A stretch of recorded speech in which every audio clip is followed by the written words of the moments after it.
Hello, everyone, and welcome to New York Gridlock's final home game of the 2022 season. They're playing Portland Rising here tonight. I'm Judy Jarvis, one of your announcers for tonight's game, joined by... Hi, I'm Chatty Ho, but I go by Chewy amongst Ultimate players, so you can call me Chewy. Awesome. Well, Chewy and I are thrilled to be with you all. We're so glad you're here, whether you are watching in person or joining us only on the stream to support us on this beautiful evening, sunny evening at Cochran Stadium in Jersey City. And before the action starts, Chewy and I are going to share some introductory remarks. The first is we'd like to take a moment to recognize that we're living in a world that's not welcoming to all and actively seeks to exclude and target some people. The Premier Ultimate League, or PUL, does not condone any discrimination, harassment, or violence whatsoever, and is committed to its mission of achieving equity in the sport of Ultimate by increasing accessibility to the sport for and visibility of women, transgender, non-binary, genderqueer, and gender fluid people through high-quality competition, leadership experiences, and community partnerships. Our league strives for gender, racial, and economic diversity in the sport of Ultimate. We would also like to take this time to share our land acknowledgement. New York Gridlock Ultimate recognizes the land on which we gather as Lenape-Hoking, the original and rightful territory of the Lenape people. We honor the Lenape people as the original arbiters and protectors of the Lenape-Hoking and acknowledge the vast injustices they have faced in the past and continue to face in the present. May this acknowledgement serve as a first small step towards our commitment to finding opportunities for our community to help repair these injustices for the future. We embolden ourselves and our guests to dedicate our unwavering consciousness to examine the ways in which we have benefited from the ongoing tradition of colonization, racism, displacement, and land exploitation. Our mutual concentrated effort is required on our road to repair and reconciliation with the indigenous communities of this land. To learn more about Lenape history and culture and to receive guidance on paths towards healing and justice, we encourage you to connect with the Lenape Center at www.thelenapecenter.com. Thank you. And now we'd like to introduce the teams. First, give a big warm welcome to the visiting team, Portland Rising. Portland Rising is coached by Eva Fury and Ryan Cardinal.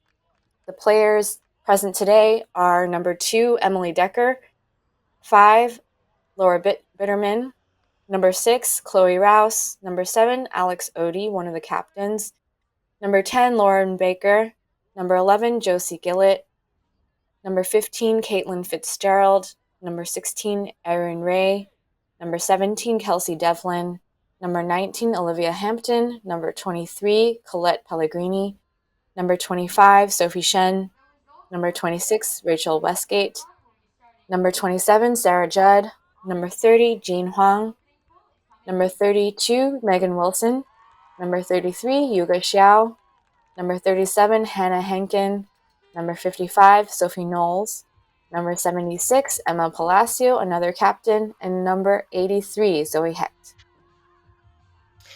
Great. So that is the Portland roster. They're coming out on the light jerseys, those white jerseys there. New York Gridlock is also taking the field here in black. And on the Gridlock side, the coaches are Eileen Murray, Ryan Thompson, and Martha Gregory. The team consists of number 00, Jenny DeJesus, number 2, Brittany Kaplan, number 3, Abby Chang, one of the captains, number 4, Stasi Tangerlini, number 5 is Emma Frankel, number 7 is Luisa Neves, number 8 is Kelly Highland, another captain, 10 is Trisha Smith, Nola Kim Mayer is 11, number 12 is Amy Jo, number 13 is Marie Dougherty, number 14, Tulsa Douglas, number 18, Sumi Inoue. Karen Chaliff is number 20. 21 is Allie Milligan. 26 is Kara Sieber, who is the team ambassador. Emily Barrett is number 33. Cheryl Siao is 47. 48 is Lisa Kowalski. 64, Tracy Lum. 88, Nikki Hare, also a team ambassador. And finally, 96, Nina Finley. So we have this exciting matchup tonight. Portland Rising is coming in with a 4-0 record here, so they are the team to beat. Gridlock is coming in with a 2-2 record, so this would be a really important game for them to come out victorious on. So it's going to be an exciting night. How you feeling, Chewy? I'm pumped. I know people on both these teams, so I'm really excited to see how this goes. So Polo goes off to Gridlock, receiving.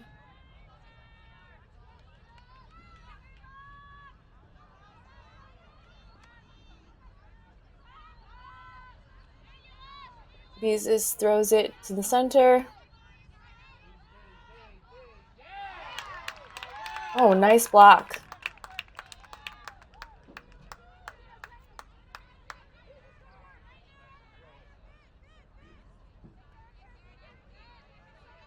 Looks like somewhat of a side stack. What do you think, Judy? Yeah, it looks like they're really trying to open the field so their cutters have a lot of space for gainers. They're getting a little stuck on that sideline now.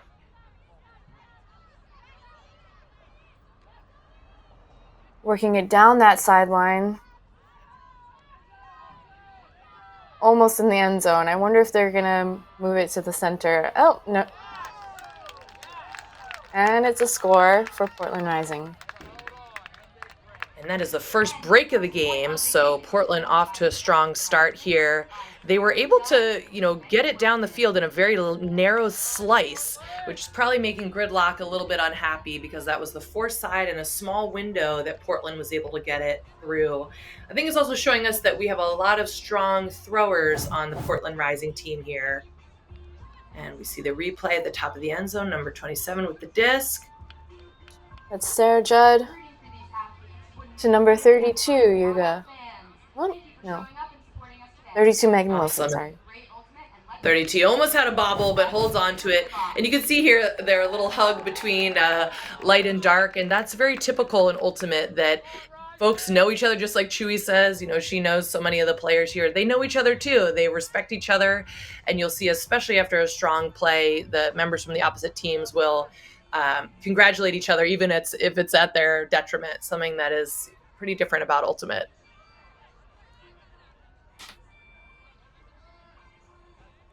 Megan Wilson, who just caught that goal, actually went to my high school. So, and another person on Gridlock, Tracy Lum.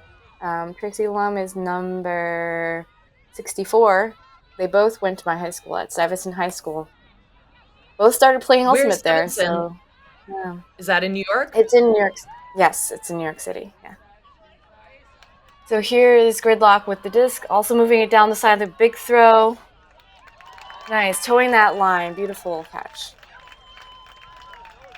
And that was a quick score for Gridlock, so it looks like their offense is off to the races after first getting a break on them. They figured out how to set up a pull play, and they're it was out of bounds. It looks like it was called out of bounds.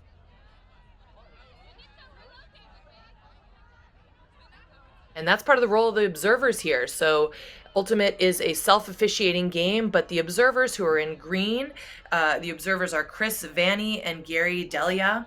They're joined, they're on either side of the field right now, and they're watching line calls. So they'll call things in and out. They'll call the disc up or down, but otherwise we only go to them if the players appeal to them in a play. But you can see there the observer said, nope, that is not a goal. It's a turnover. Ooh. Maybe a slip disc, and it's a turnover back to Gridlock.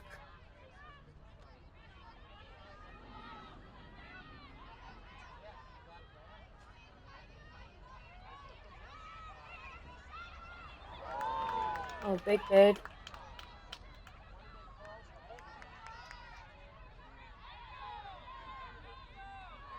Gridlock centers the disc.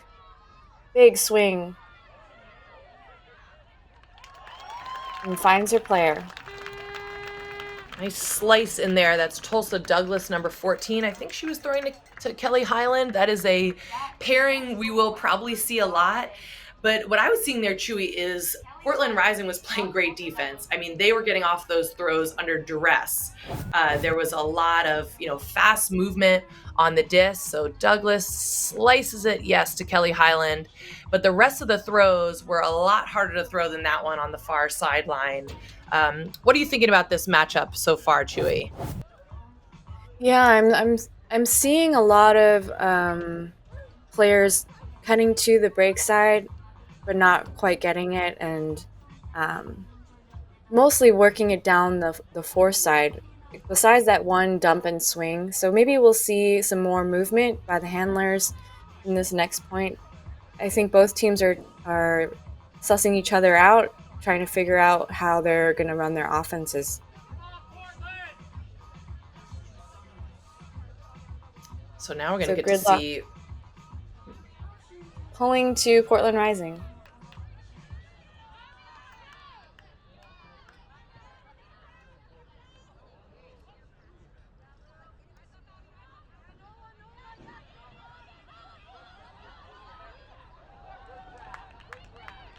Looks like Gridlock is forcing towards the viewer here. The righty backhand. Big grab. That was a little bit of a sloppy point for Portland Rising. They had a few throws that were challenging to catch, but kudos to those receivers. They were reading the disc really well despite the disc sitting in the air. And what we can't tell from the studio here is if there's wind, if anything is making that happen, but you can see this big rip that is going to the middle of the field. There's 4 people who have a chance, but Portland reads it better, comes down with the disc for their first score with a possession. They've had a break, and this is their offensive possession score. It's now 2-1, Portland. But I think we got a good game ahead of us here.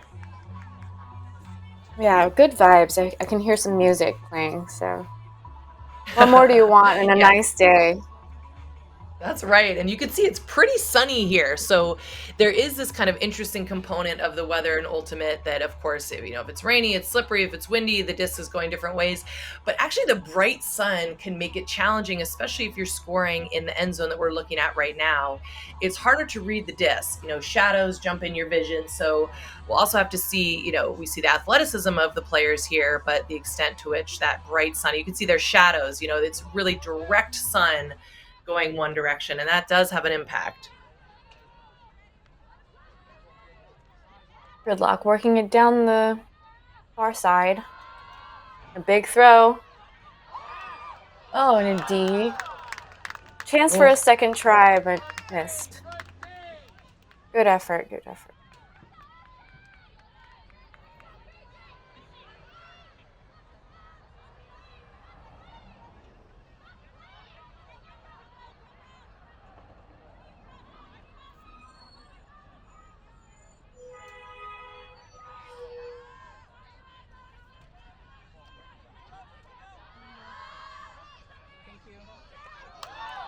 Portland puts it up. Receiver gets it, tosses it back to the center of the field. Let's see how they set up now.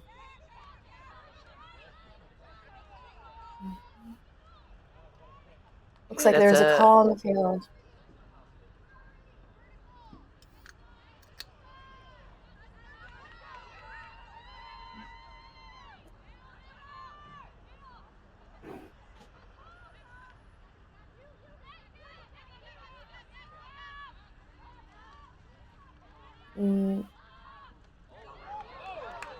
Oh, big catch by number 23, it looks like. It's Colette Pellegrini. Emily Decker, 2. And that's just some nice patient ultimate in the red zone there. So you could see that Portland was a little bit stagnant, but they had some big catches. They cleared that lane to make it an easy open throw in there. And I'm just noticing that Portland is winning a lot of the 50-50 balls. So we had, Gridlock was playing some tight defense. There were some close gets, but Portland is really coming away with even the pressure catches. And that's Oh, look at that gorgeous backhand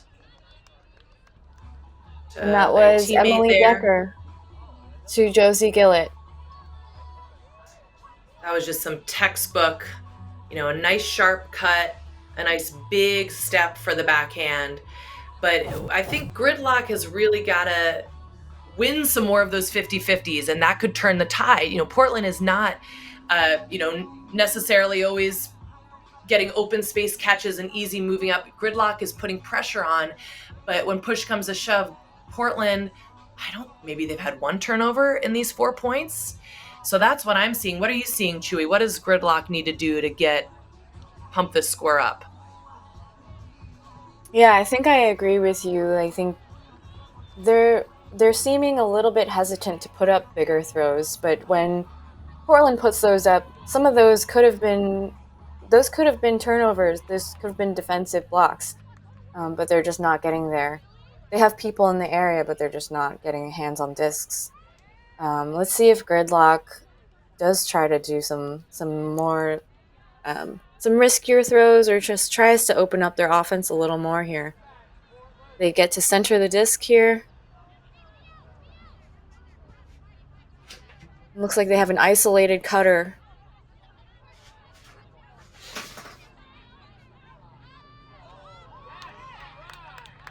Turnover to Portland Rising. Another turnover. Oh, there was the D we were talking about. Yeah. Header.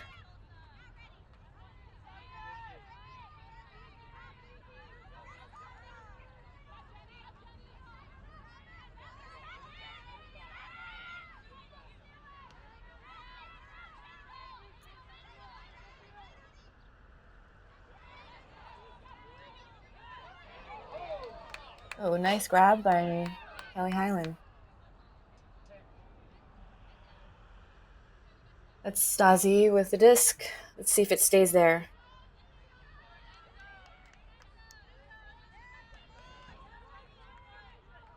Looks like it stays there. Taps it in. Looking for her dump. Finds a teammate close to the end zone.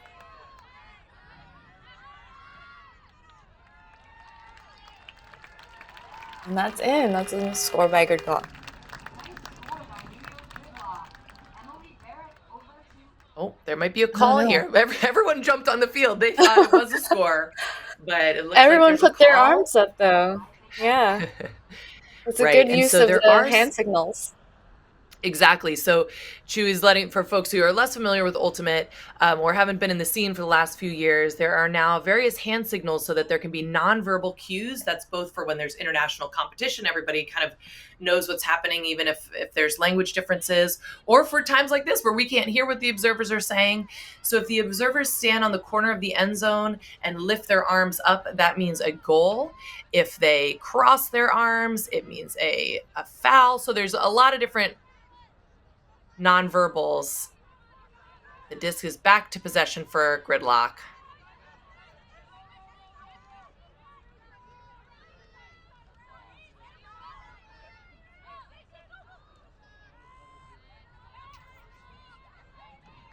Handler is working it back, looking for options.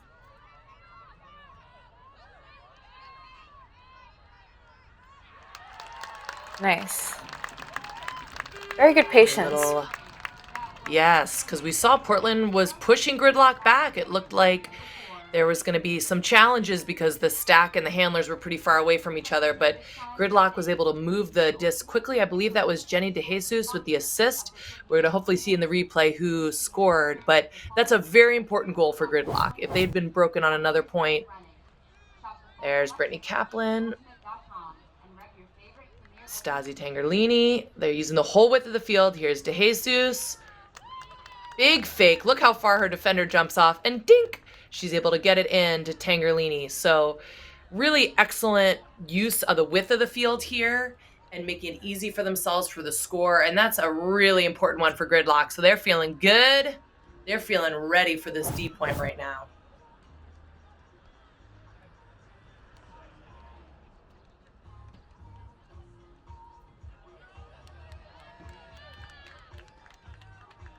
Nice big floaty pull from Gridlock. And Portland gets going.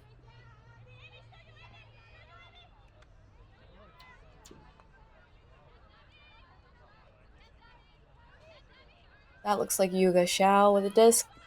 Throws it to her teammate.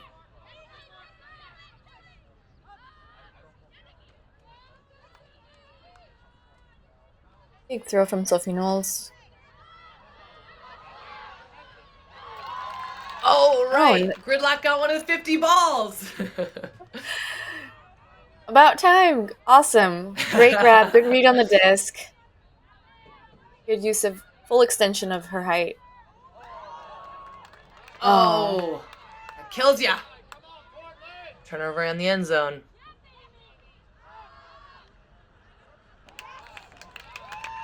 Nice, and Portland Rising finds their player in the front cone area.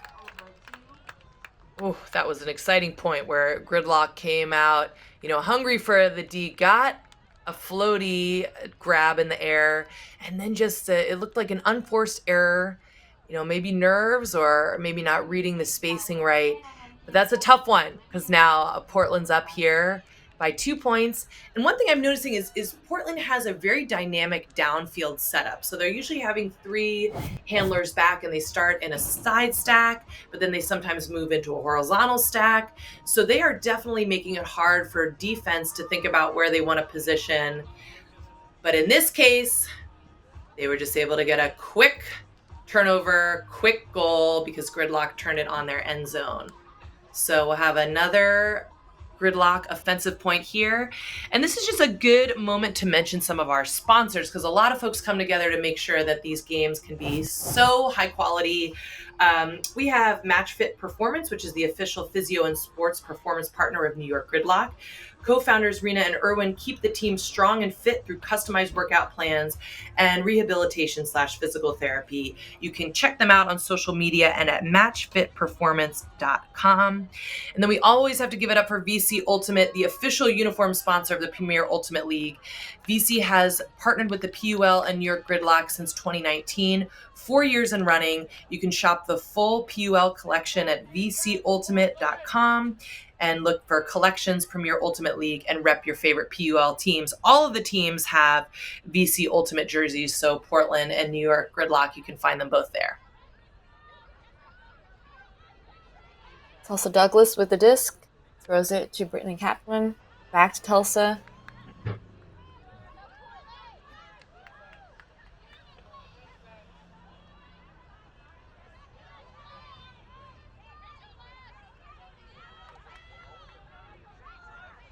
Handler's just working it. Nice throw.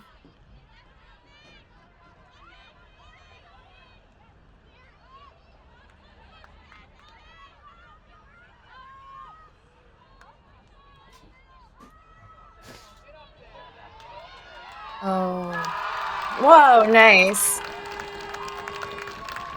Gorgeous catch. We want the zoom in. We got to know who that was. Full body layout. Looked out of reach, but Gridlock said, oh, we got this. So we see Emily Barrett, 33. A high backhand to Kelly Highland.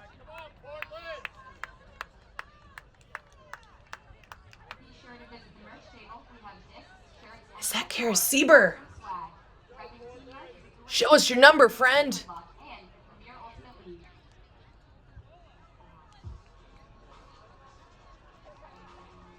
Looks like Kara Sieber. Is it Kara Sieber? Like we got to give her credit. Yeah. We got to give her some credit. Great grab by Kara Sieber. You love to see that. You love to see that. And that could have been a trust throw. That could be her teammate, Kelly Highland, knowing that Kara has wheels. She's going to be able to get this. That is a huge get for Gridlock to decrease the deficit. So it's 3-4. Portland in the lead by 1 point. We have 2 minutes and 39 seconds left in the first quarter. The way that Premier Ultimate League games work is that the first 3 quarters, there's a buzzer, but possession continues. So if the buzzer goes off, and they continue play, and it's until there's a score or a turnover, and then the quarter ends. The fourth quarter, however, is just the buzzer is the buzzer, and the game is over then. So we have about 2 minutes left of play, a little more if there's not a score right at the buzzer, and we're going to see how this goes.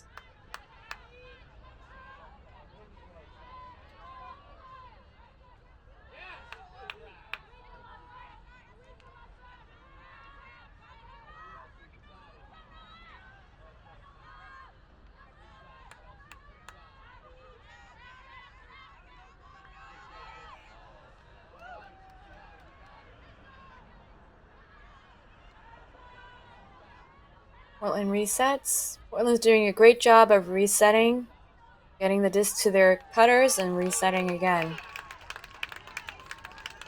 That was some Pretty smooth textbook offense score. right there. Yeah.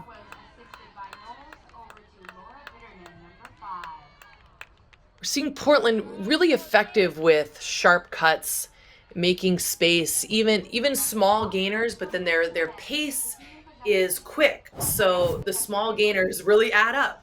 Let's see it again here.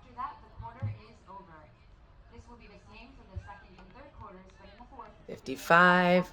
Seeing how quickly they're throwing it to each other. So those two passes happen in very quick succession. So the defense probably had enough time to say, stalling one, and the disc is thrown. And that's a great strategy. That's a mark of a very strong team when you're able to anticipate, my teammate's going to be there. I'm going to be able to release it quickly. And that was a decisive score for Portland. We're at 5-3. And let's see what Gridlock can do on offense here.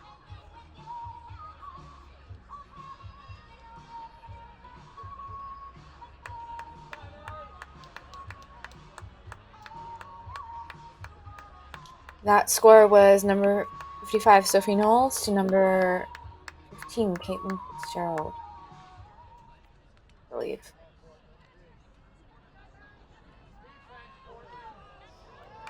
Ooh, low disc.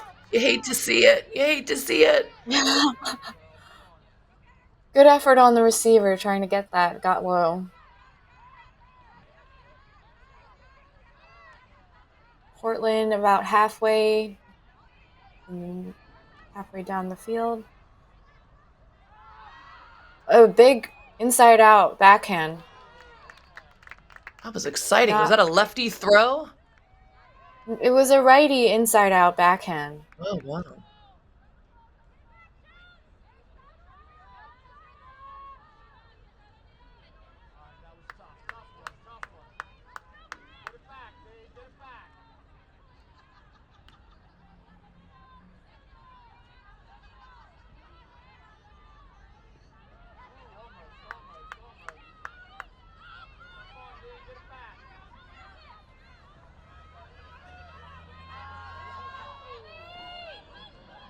Big throw to DeJesus. Oh my Catches gosh. it. I believe it was Stasi who threw it, and now Beezus has it. Kelly Highland.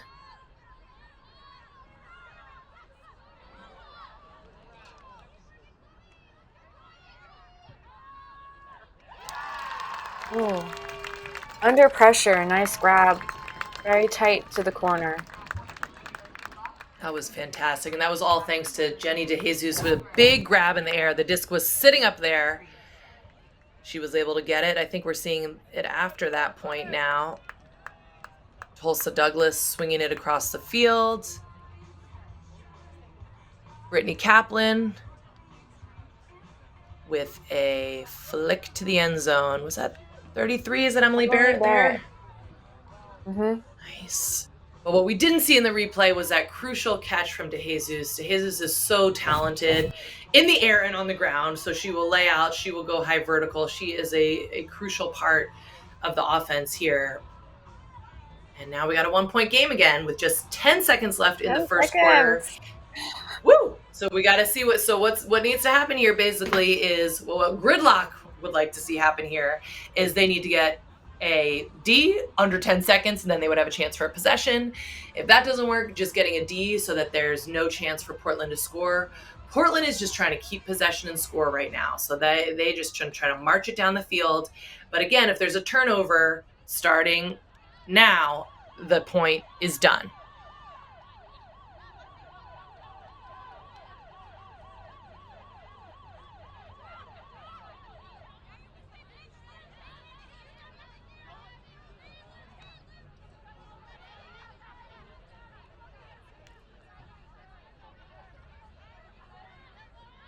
Hannah Hankin with the disc.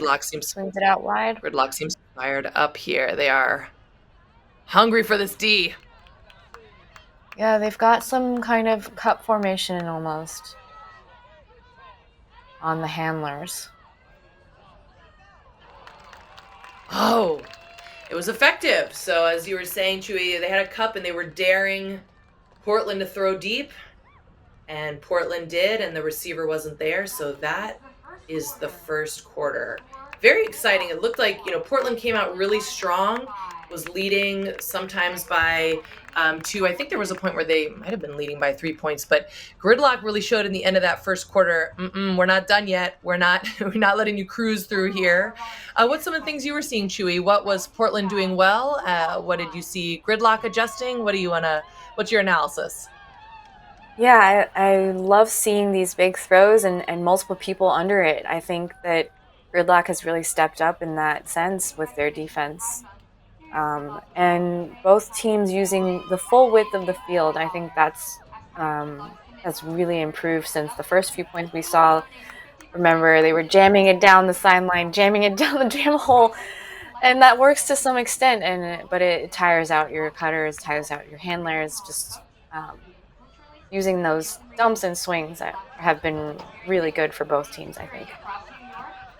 Absolutely, absolutely. And I'm seeing that Portland is just a very dynamic team. They seem to move between different setups, both on offense and defense, in a point very seamlessly. So that can leave you vulnerable as a team. If you're switching from a side stack to a horizontal stack, or you're switching from a poach defense to a person defense, that transition is where the other team has space to exploit. But Portland is very coordinated. They seem like they really know what they're doing, whether it's a number of throws that they're switching between or where the position of the disc. But it seems to me, this is a team that seems to have excellent chemistry with each other. I'm guessing probably a number of them played together. I know a number of them are on Brute Squad, Boston women's club team. Some of them have played years together, and you're seeing that cohesion in a way that's really impressive. But I agree with you that Gridlock is coming back here, and they're not playing as tight, sort of contained.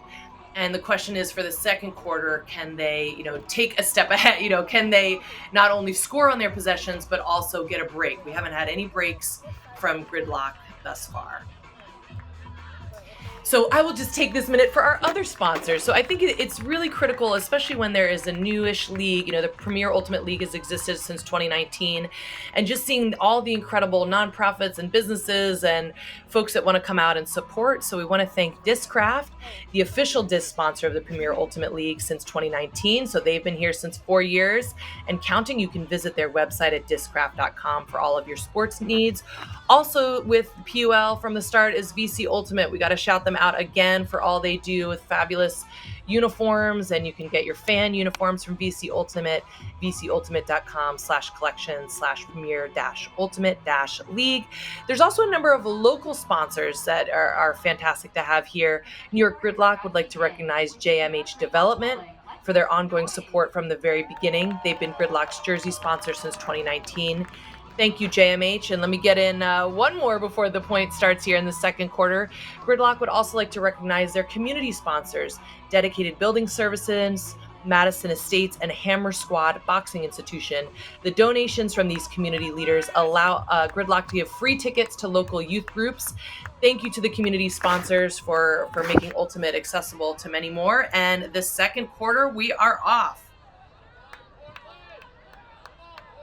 Portland receiving.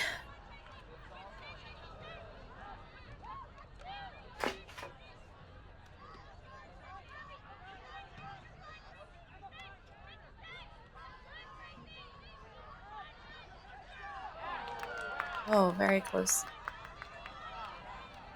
Nice grab by number 15, Caitlyn Fitzgerald.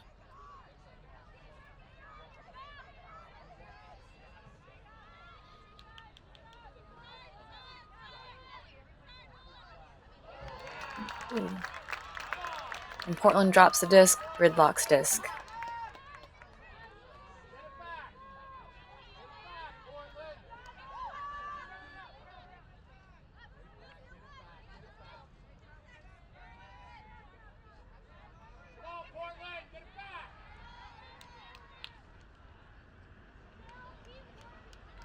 Looks like a pick on the field.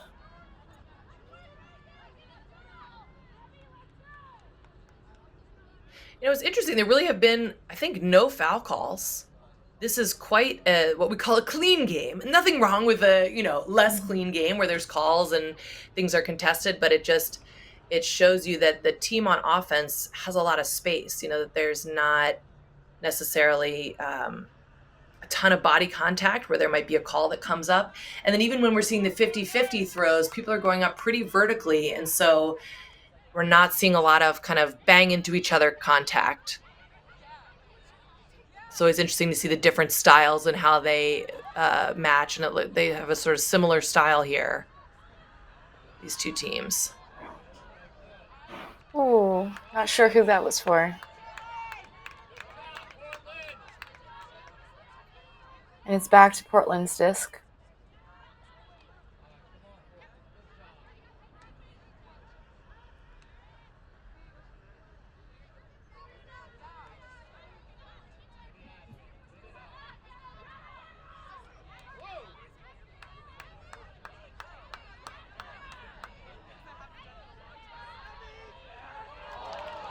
Wow, great grab.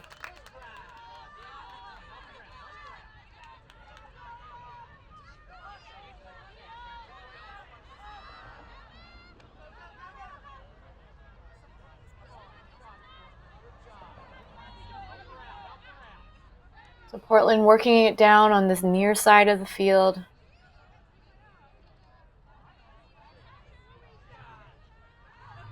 A lot of their cutters cutting across.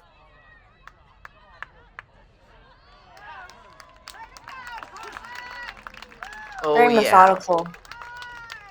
That was beautiful. And that was a long point. That takes a lot of discipline to make sure that you're not rushing throws. So, Portland was very close to scoring early in the point. They probably threw 15 throws on this half of their field.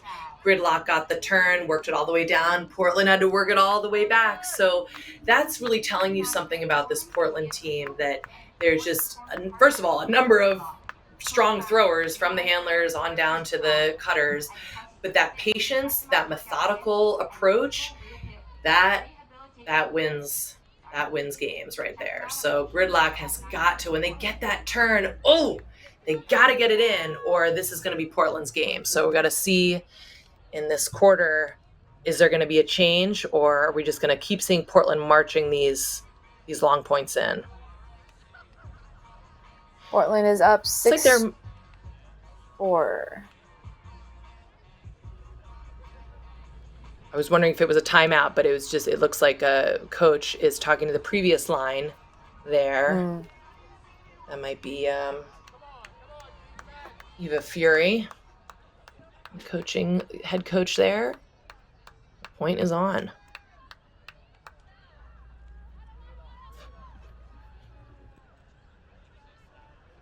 Jesus with the disc.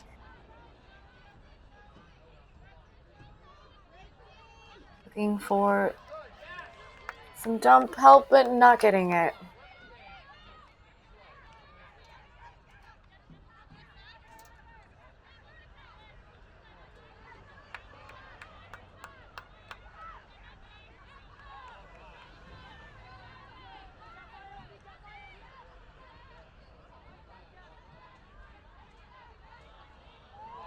Oh, lefty backhand. That's Megan Wilson again. This is the biggest gap of the game here. So we have Portland up 7-4, and that was on a break. So Gridlock is probably feeling a little frustrated right now. They've had some unforced errors. Here's 32. Tightly marked here by Gridlock, but over the top lefty backhand. That is a saucy assist, because you're going to be in trouble if that one doesn't work, but it is saucy. 32 is feeling confident, knew that her teammate was going to be able to grab it over the defender, and Portland is up. And what's interesting, I don't think either team has taken a timeout. So if I were coaching this game, I would get a might be a good time. Just unruffle the feathers. There's just been so much excellent play from Gridlock. And so just reassuring the team, you got this. You're in this. This is just 2 unforced errors that have turned into Portland scores, I believe, in this quarter. But we know we got the talent, Gridlock. So that would be my pep talk. What would your pep talk be, Chewy, here for Gridlock? I guess, yeah, similar. Take a breath. You've got it. You trust your teammates. Do what you know works. And hit the open people, just like that was a great throw to Kelly Highland. And then to De Jesus.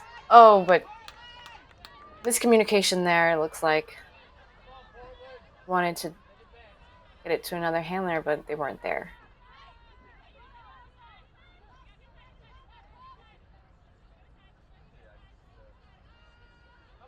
Portland working it down the sideline.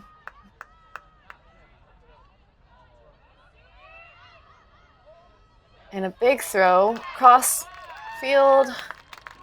Great grab. Good eyes, good vision for that throw. Ooh, agreed. That was an impressive placement of the disc. Literally throwing the disc over all 12 players on the field to their teammate. So that's a really confident throw here. So I think that gives us a taste of what Portland is feeling right now. They're feeling like we're going to get, when we get the turns, we're going to score. 32, slicing it up to number 7. And who is that on the assistant score? Alex Odie. Alex Odie with the grab. Megan Wilson with the assist. So Megan just trusting Alex, knowing that they're ready to catch it. They have their eyes on the disc. And the reverse, happened to Gridlock, that De Jesus was looking for a trust swing, thinking, oh, my handler's going to be here. But she released before verifying her teammate was there. And it looks like we do have a timeout called right now, which makes sense to kind of regroup. This is now a 4-point difference for Portland here in the second quarter. It's still anyone's game. I mean, that's what's exciting about the Premier Ultimate League setup. So in a typical kind of club or college league, you play to 13 or 15. There's a time in terms of, there's a soft cap and a hard cap. But here in Premier Ultimate League, you can rack up a lot of points. So even a 4-point deficit is not impossible to overcome. But what do you think you're saying here to the Portland squad, Chewy? So they've huddled up. How are they going to stay dominant here? If I were a coach, I would maybe say, let's keep doing what we're doing, but also make sure all of our throws are 100% or pretty high up there. Sometimes throwing over a big crowd, that's great, that's exciting. But sometimes you don't want to necessarily risk it. Yeah, not getting overconfident. That makes sense. And we should just say these are 2 coaches on the line here. So we have Chewy's a high school coach, actually coaches for her own high school. I'm on the coaching squad for Exist, which is a mixed gender ultimate team out of New York City. So we're giving you some real life, what we would be saying in the huddles. And it's so important, as these coaching squads, Eileen Murray, Ryan Thompson, Martha Gregory, really talented coaches of New York Gridlock, Portland Rising, Eva Fury, and Ryan Cardinal.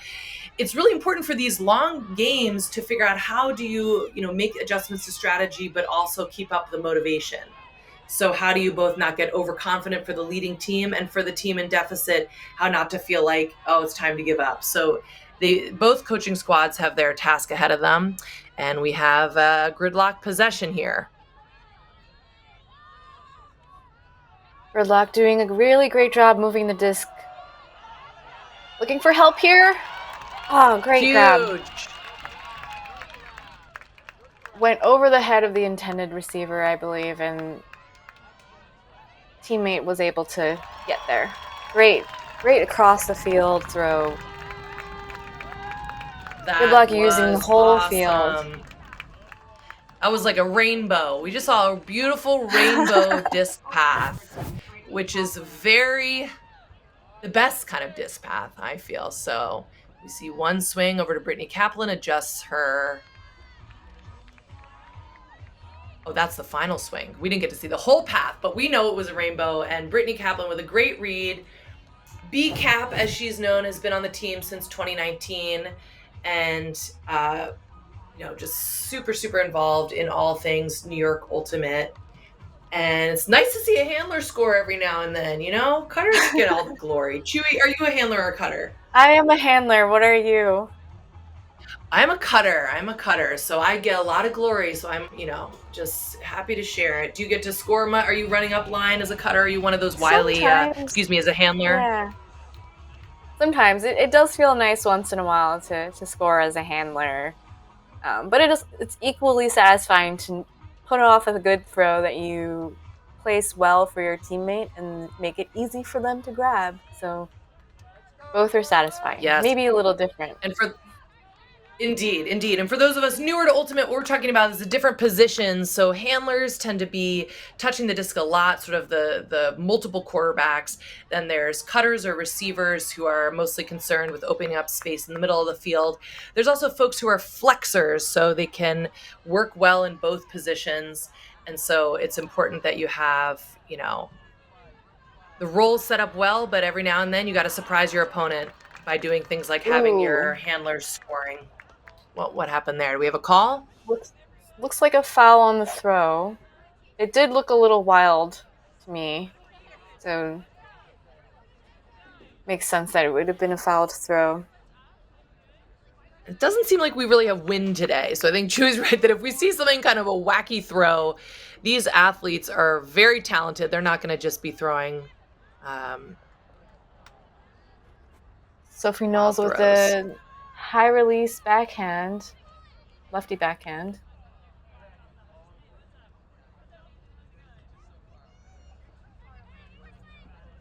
Looks like we have a pick here. That means that the defensive player interfered with their path was interfered with and they couldn't get to the disc, but now we have a turnover.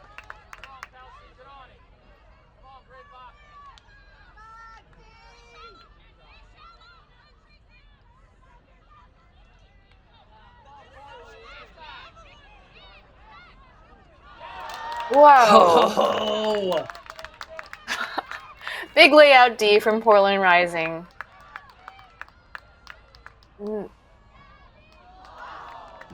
Almost with the score. Working so hard, whoever that is. We got to give them some props. So working very hard on defense and offense.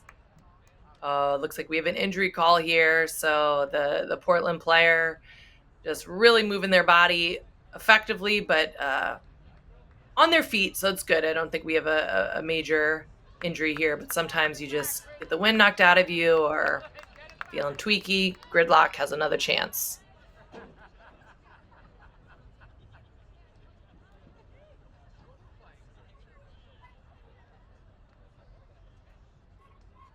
And we see here the Gridlock players getting into position. Doing some stretches.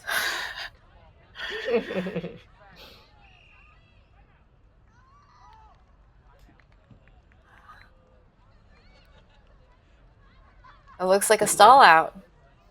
Oh, wow. Or is it perhaps also a timeout? Maybe it was just a timeout.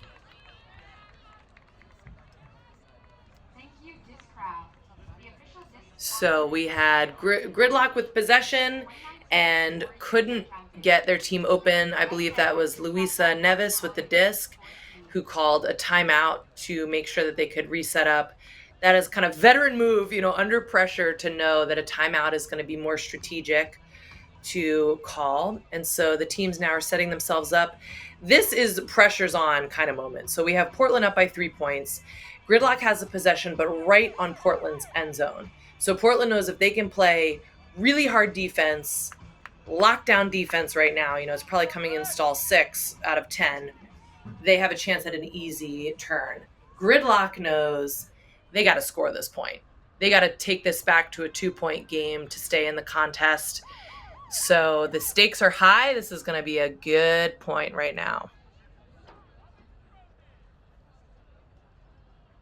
Portland's D looks very spread out in the backfield for the cutters.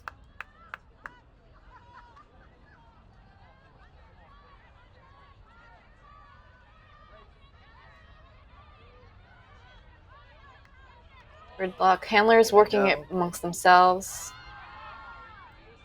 Big backhand. Great grab. Can they get it all the way down? Let's see. Gridlock.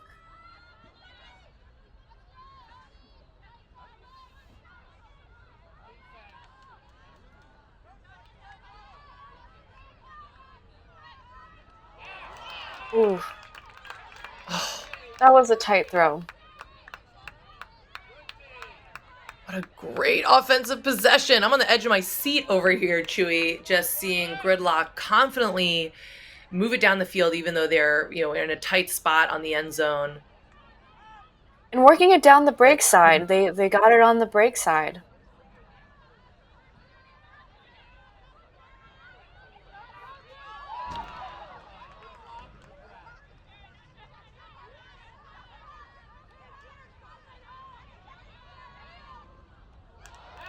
Ooh. Quite a few layouts at this point. Nice idea by Portland, but a little short. Turnover. Gridlock's disc.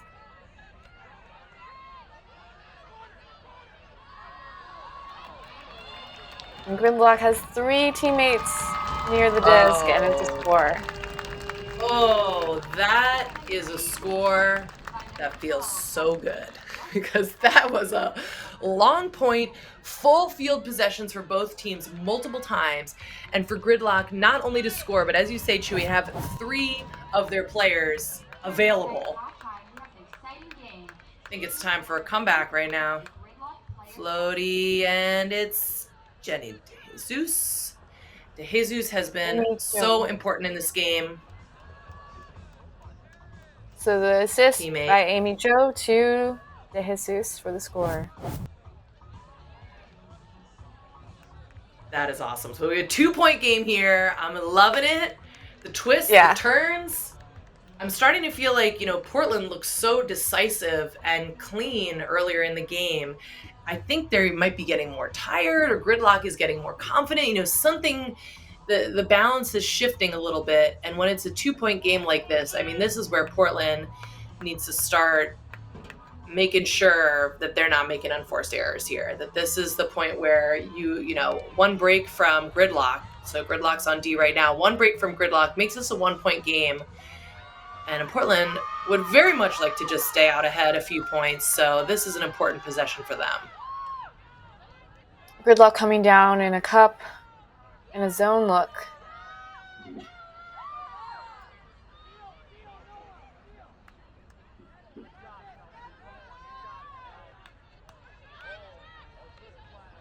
Portland finds that gap, gets it through the cup. See if Gridlock can recover on defense. They break into person.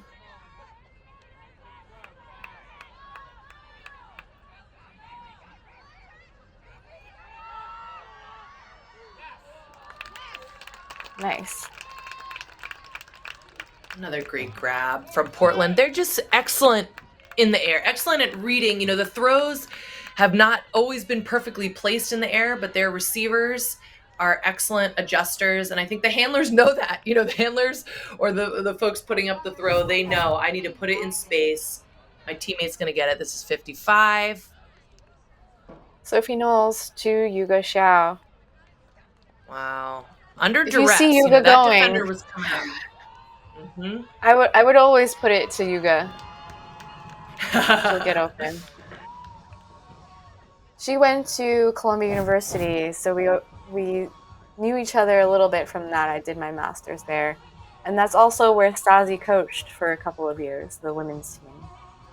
Stasi's on Gridlock. Great.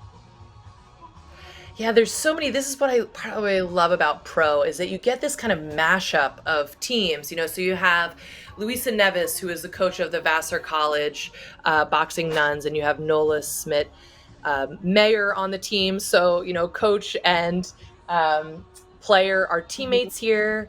You have just all of these great combinations. So you have Amy Jo, longtime Brute Squad player, playing alongside New York Bent players that they play against each other in the same region. So it's really, the Premier Ultimate League, what it's done to expand the ecosystem of women, non-binary, transgender ultimate is just incredible. So you get to see these different kind of contests, and Amy Jo playing against her teammates here, many of whom are on Portland Rising.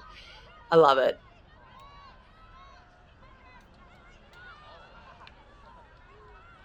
Gridlock, move it down the field faster. I had to stop talking because they moved the whole 3/4 of the field before we finish with our comments. Yeah, I think they've got a bit of more intense energy than they have in the past few points. They really want this score here, and the handler's working really hard. Oh, wow. Lady throw. Posts the Douglas.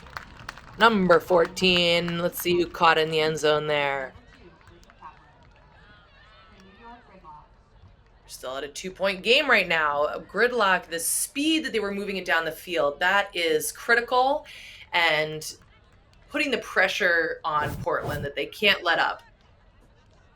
So, see the throw go up to number 2, Brittany Kaplan. That is her second score. So we have handlers really looking for the up the line throws. So first Kaplan went up line. Tulsa looked her off on the up throw because there was a Portland player in the space. But then the Portland player sort of looked away, and Tulsa was able to slide in a slicing throw there. And Tulsa Douglas, just incredibly experienced, talented handler, been on Brute Squad for many, many years. She and Luisa Nevis have a podcast, Share the Air, where they do a ton of analysis. So I always love, when the coaches are also players, they just have so much ultimate IQ, and you see Tulsa showing that there. And here we are with a minute and 10 seconds left, with Portland up 9-7. Portland receiving the disc.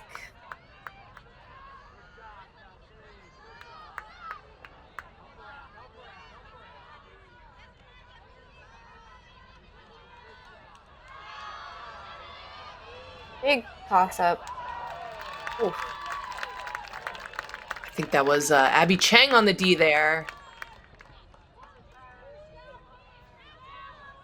Abby is really terrific in the air. And I don't mind saying she's playing for Exist. We have a few Exist players here on the team. So that's the other thing. You have mixed gender players, women's players, all mixed together here.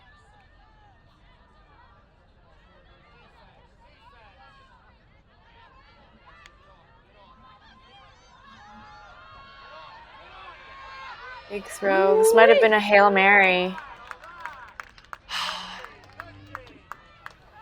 Alas. I love a good full field huck.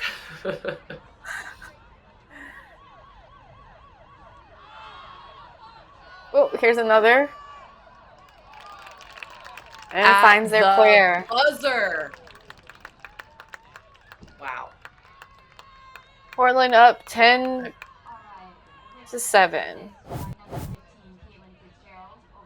Big huck from number 15, Caitlyn Fitzgerald, to number 55, Sophie Knowles. What a rip. And that is after a long point. People are sprinting the full field both ways.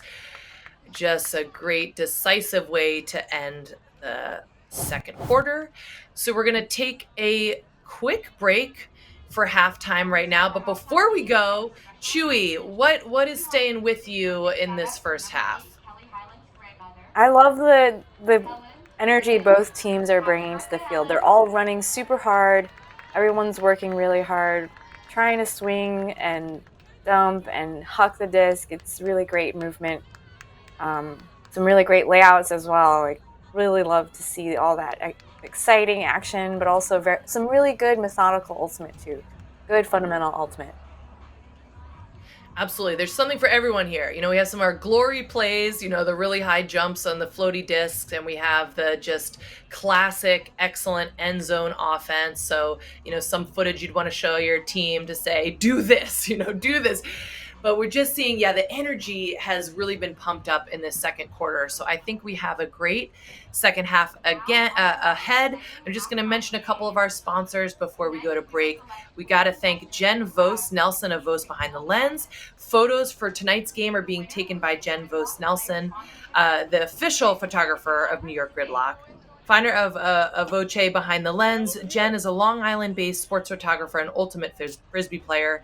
She's also worked with the AUDL's New York Empire, NBA, G League's Long Island Nets, and the MLB New York Mets. Check her out on social media and at Voce, VOCE, behindthelens.com. Thank you to Jen. And also want to shout out Match Fit Performance, which is the official physio and sports performance partner of New York Gridlock. Co-founders Rena and Erwin keep our team strong and fit through customized workout plans and rehabilitation and physical therapy. Check out Match Fit Performance on social media and at matchfitperformance.com. So with that, Chewy and I are going to take a break, and we will be back with you for the second half. Stay with us. Welcome back, everyone. We're just about to get into the third period of the Portland Rising versus New York Gridlock game. The current score is 10 to Portland Rising and 7 to Gridlock. In the first half, we saw some really exciting moments, some layouts, some huge skies, but also some really great fundamental, good offense, good defense. Both teams doing well on O and D. And Portland getting a couple of breaks. What do you think, Judy? Yeah, Portland has come out looking really strong. So that first quarter, they were just so smooth, scoring a lot of one possessions, whether they had gotten it on a turn or themselves. We saw Gridlock claw back a little bit, get to a 1 point difference. I think it was maybe 5-6 excuse me, 5-4, something like that. But Portland did get a big pull ahead. They were at 8-4. Gridlock still hasn't gotten any breaks on Portland. So even though we're seeing some tenacious defense from Gridlock and they've gotten the disc a few times for a break chance, they haven't been able to put it in. So I think that's the biggest thing here is if New York Gridlock can convert some of the turns that they're getting, they're staying in this game. If not, you see Portland has the 3-point ahead here. It's going to be very difficult because Portland's really just not screwing up very much, and we're not seeing a lot of unforced errors. But it's been a great game. What are you looking forward to this half, Chewy? What do you want to be seeing? Yeah, I want to see some more really beautiful throws out to space, seeing players run onto them. Those are the best throws. And just seeing how these players mark up on each other, it's really amazing to see how intense they are, and everyone's running so hard today. And the sun is kind of set a little bit, so that should be a little bit better for them. No sun in their eyes, no glare.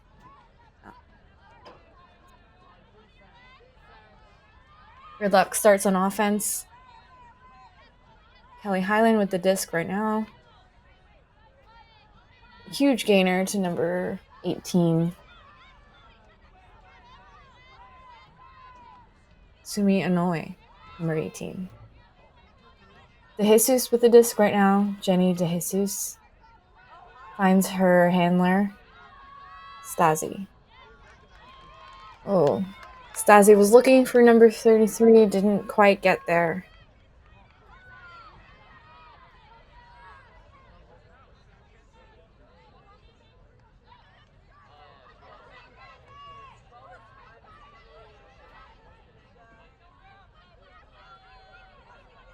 Megan Wilson with the disc.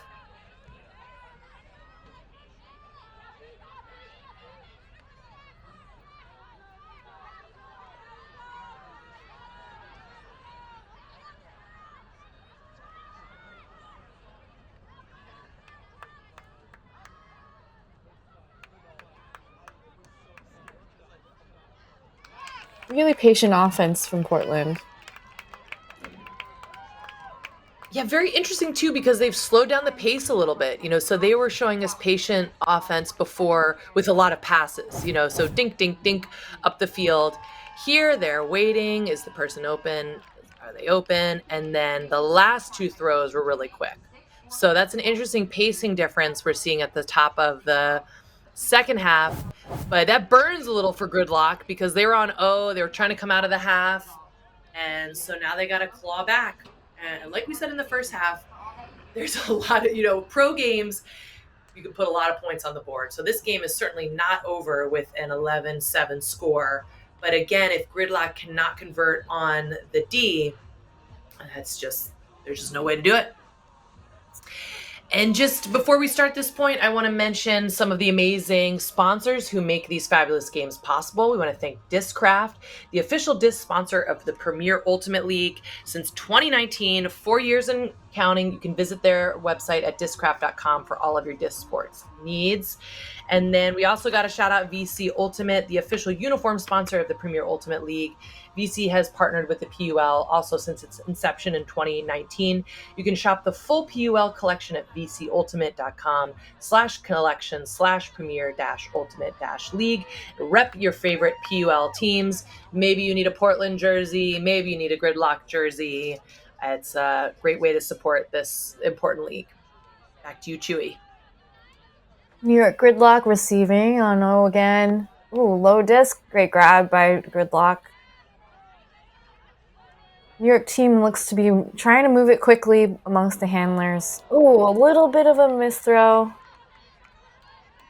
Throwing behind the handler. And Portland Rising picks it up and moves it quickly.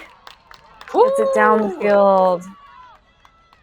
Not many people there right now.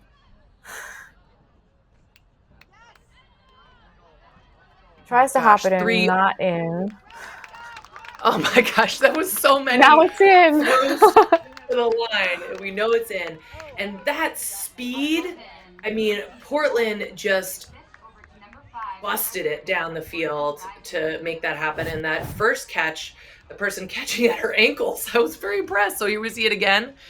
Number 11 for the final. Is that Bitterman? I think that was Laura Bitterman, number 5. Who got the score. And Bitterman has just been in the game for a long time and remains so incredibly speedy. I think she's been playing for Brute Squad for quite a long time. I think she might not be playing currently, but played for many, many years. And it's what I just love about this game is that there's really a huge range of ages. I mean, we have here on Gridlock, someone who just graduated college. We have someone in their, mid-30s. I think we have a 35-year-old. And so you can have this incredible range of ages in Ultimate. People playing, you have the wily, wise old people who maybe are a little slow, or you have the really fast, veterans who are still got the legs. So it's really, fabulous. Do you recall what your greatest age stretch is on a team show? I can tell you, I had a 17-year-old and a 40-year-old on New Jersey jug handle that I coached a few years ago. So we really did it up with the age range. How about you? Do you recall? I can't particularly remember, but I think when I played with 7 Express, there were some people who were maybe just out of high school. I played with them just out of high school. And there were some people who were in their 30s. I don't think we had anybody in their 40s. Big huck from Gridlock. Floating a bit. Oh, and defender grabs it. What a great D.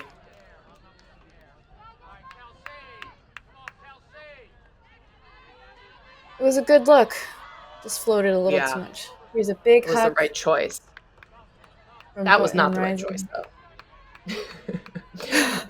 Could have held on to it a couple seconds. It's tricky. This time of the game also, we're going to see the effect of fatigue. So sometimes that means that people are willing to throw a big throw because if you complete it, you've gotten down the field faster.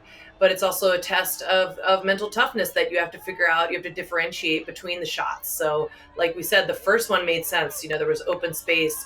The other, Portland's throw, their person was pretty covered. So I always like that, and maybe it's the coach in me, but I always like to see the third quarter is where a lot can happen, because you don't have the adrenaline anymore. You might not even have the nerves anymore. So we're settling in, but it's been a lot of minutes that these folks have been on the field, and we have a score.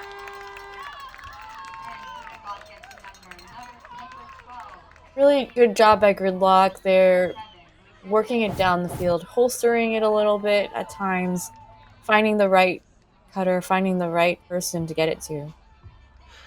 Nice. Was that Amy Jo to Luisa Nevis? So just finding a pocket of space there. That is an important goal for Gridlock. So it's 8-12 now. Gridlock is in a 4-point difference, but it's not their greatest deficit. So they've had a 5-point deficit. And again, this is where it's at. This is where the game is made, the D points here. This is where it is, yeah. And when I think about what you were talking about before, I think about discipline and like your decision making when you're on the field. And people who have been in these high pressure situations before, they'll have had practice making decisions on like, should I throw this throw or not? And those are split second decisions. You can't even have a full thought on it. You have to make that right away and then either throw it or not. So I think this is where we'll see how the teams deal with the pressure and the time. Absolutely.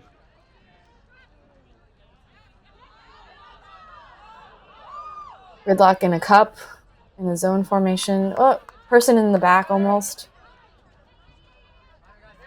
I like this adjustment from the coaches.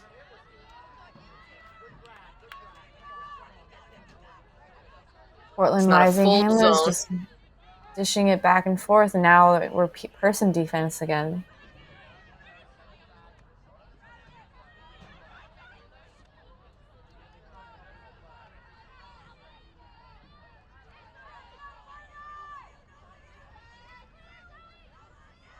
Anna Henkin with the disc.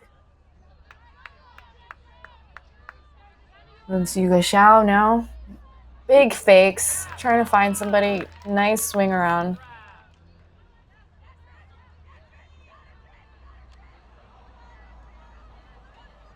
Sophie Knowles with the disc. Lady. Nice easy backhand for this score. Oh my gosh, tireless. Yugi Zhao. How many times did she touch the disc there? And they even, Gridlock switched. She's a hard worker. Incredible. Yeah. Gridlock switched to cover her.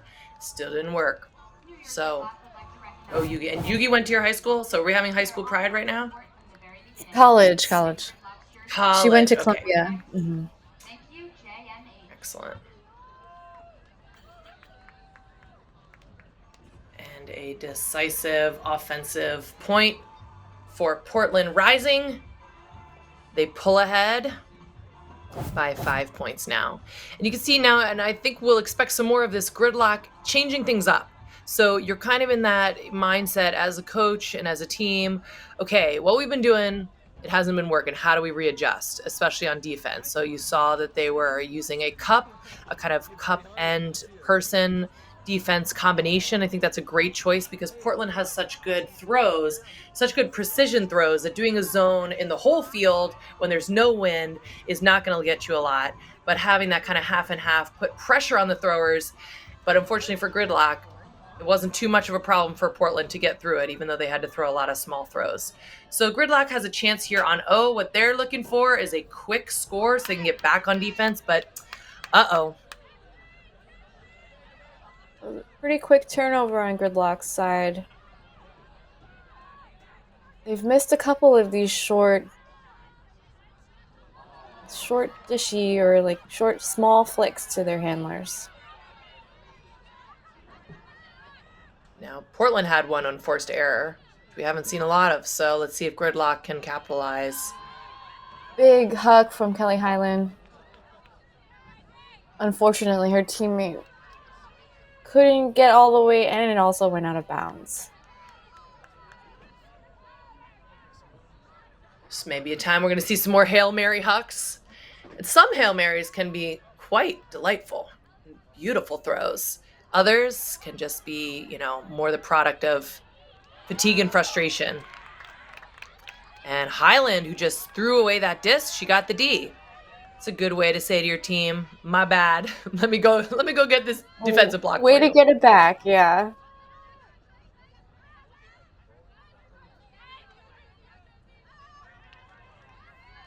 Tulsa Douglas with the disc. I always want Tulsa to have the disc at the end zone. She's so cool-headed. Ooh.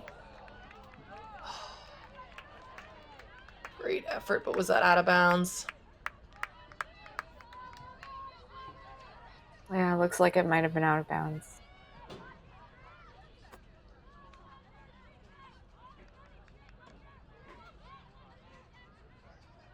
Portland with the disc, walking up to the front line of the end zone. And their cutters are setting up kind of to the side. More Hostak-ish.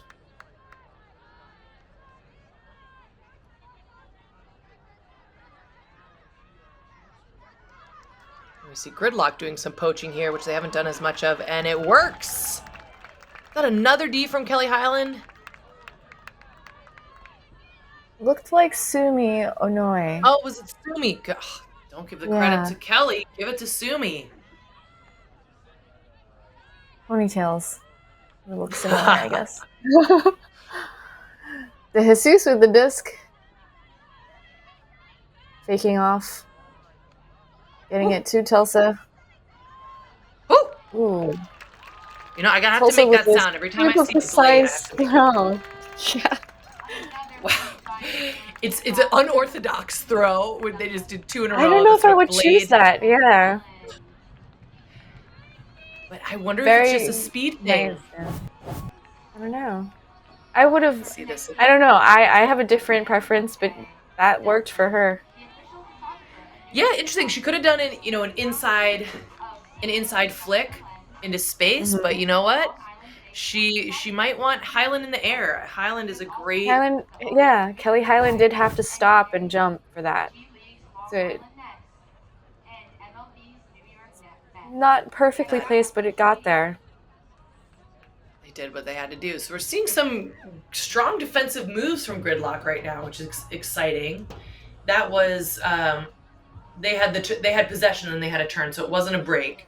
But I think we're seeing it clicking into place for the players on Gridlock. If we don't get the defensive block, we're not going anywhere. So we're seeing more of those layout Ds and no calls on them. So that's, exciting. You have to intense, safely done layout block attempts. Indeed. I respect that. Yeah. Oof, nicely covered. Almost could have been a foul, maybe. Abby Chang, and almost a second chance. I mean, that disc floated a little bit. Mm-hmm. Could have used a little more air under the disc, but it was a good idea.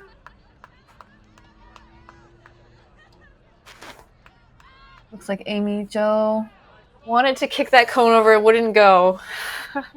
Oh, out of bounds. Out of bounds. Pains Nina me. Finley caught it. Out of bounds, unfortunately.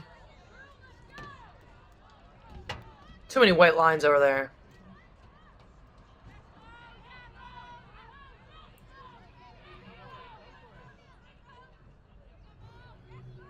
Portland Rising centers the disc, swings it all the way out to the other sideline, and a quick backhand. Oh, and what a break to get that all the way to the sideline. Yeah.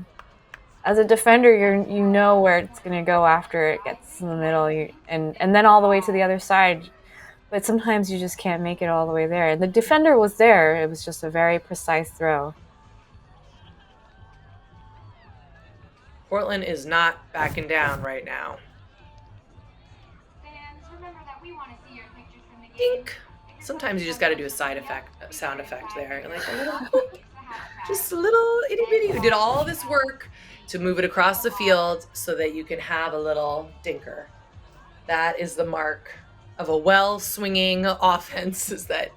That's the payoff. It doesn't have to be a hard forced throw into the end zone. So Portland maintains their lead here. We see Gridlock clawing. And I gotta say, we've seen bigger comebacks than this deficit. I mean, truly, the one that I talk about and think about, even though it was many years ago, was the Fury versus Riot. Oh my gosh, Fury yeah. down 110 to Riot, and were able to win the game. I think it was either to 13 or 15. Just incredible. So, tenacity, combination of tenacity, excellent defense, and an error or two can completely change the balance of a game. So we're in the third quarter here, 2 minutes to go. And then we have a fourth quarter after this. So there's enough time, but we got to tight throw.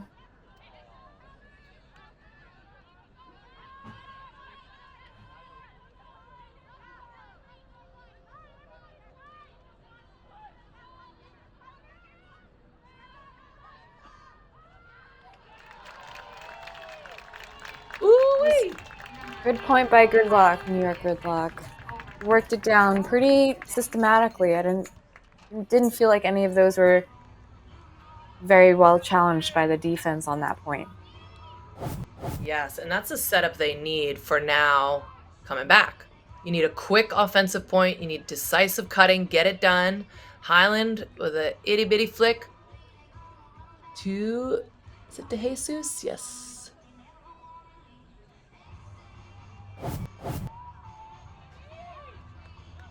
So they're trying to make sure that the offensive possessions are really efficient so they have the time to do that clawing back to get those breaks. And I just want Gridlock to get that break so badly. And I'm not only saying that because I played for Gridlock in 2019 and have, conflicts of interest that I have to report. You just want, when you see these athletes going up against each other, these great matchups, these great throws, just knowing that Gridlock has that defensive talent, just get it, I just want to be like, get it.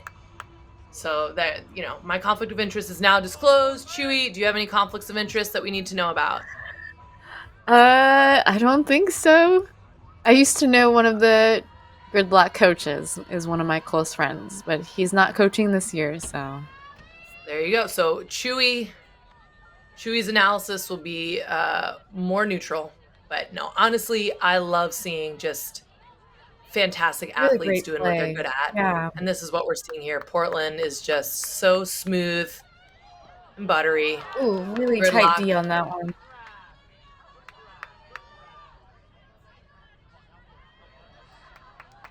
Gridlock's fighting hard for this one, but couldn't stop it. Couldn't stop Portland Rising from getting it. But good job on Portland Rising. They worked it down very methodically. And that's a confident, high release is a confident way to score. That's sort of saying, I know you got this. When the handler puts it up like that, or when their teammates, so 15, high release, knew that her teammate had space. Caitlyn Fitzgerald to Zoe Heck. High five between the opponents. And we're still in the same situation where Gridlock is doing some good work on offense, but so is Portland. And so with those early breaks in the first half, Portland can keep cruising. So for them, this is really taking their time in possession. They don't need to rush. They have a 5-point lead.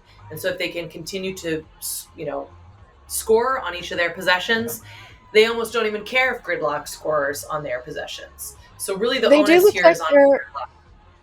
They look like they're having a really good time. Like they're playing with friends, they're connecting with their friends. And the chemistry is there, you can tell.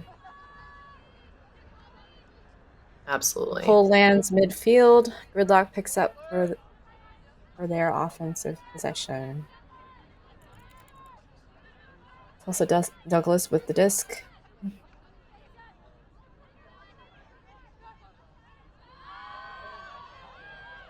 Big throw. Hail Mary. Ooh, 2 defenders were in the area. A little bit too floaty, and Gridlock could not pull it down.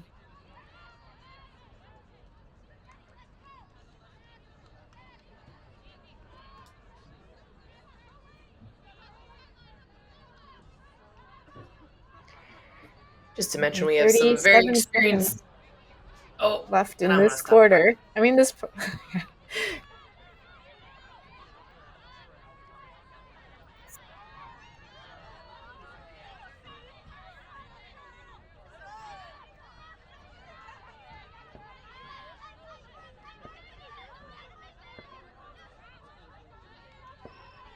Portland Rising patient with the disc. Looks like there was a call. Timeout? No. Yeah, looks like a timeout.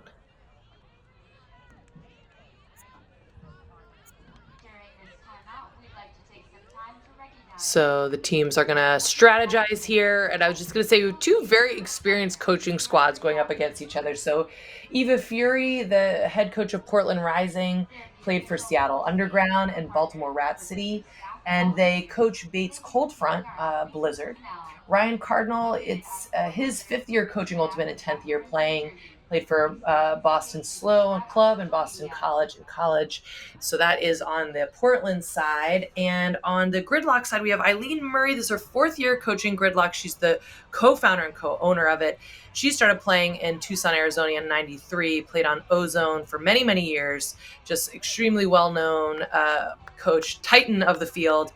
Ryan Thompson and Martha Gregory, this is both of their first year coaching New York Gridlock, but they've been players in all different divisions. And Martha Gregory actually played on Gridlock in the past, as well as Columbus Pride players. So you know that when there's timeouts, these coaches are making the adjustments that they need.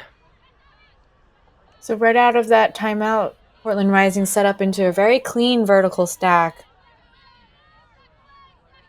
which now has kind of become more of their hoe stack style.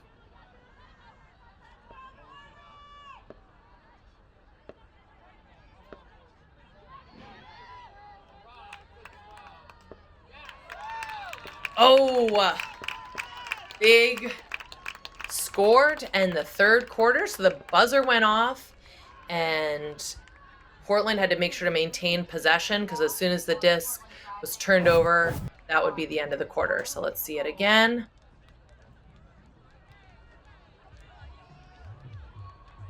Great grab. And we have been seeing Yuki Xiao scoring a lot, doing a lot there. And so we saw it again there, even with a great defender like Amy Jo. So we are now wrapped on the 3rd quarter, which means there's one more left.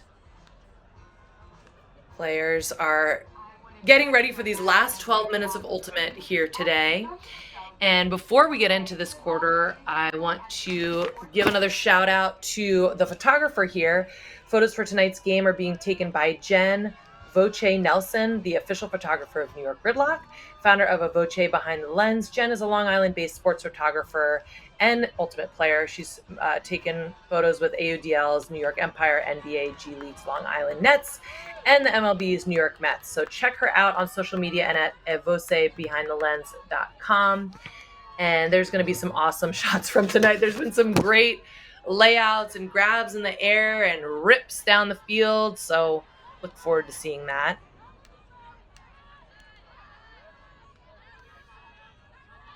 So to start off this point, Gridlock pulled to Portland Rising, who has been working it down the field little by little. Ooh. Good pressure D there. Uh-oh. There's a foul call. And so for folks newer to Ultimate, what happens first is the players, they make their own call and then they can discuss. And if they want to just resolve it themselves, it looks like the foul was not contested by the Gridlock player. They worked it out themselves. If they would want to appeal, they could go to the observer and the observer's word would be final. But it's a really cool structure of Ultimate that we go to the players first and the observer's main role is line calls and up and down calls.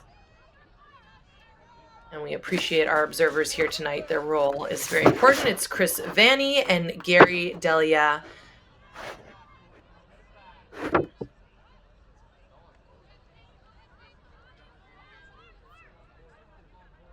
Gridlock with the disc. Looking to center.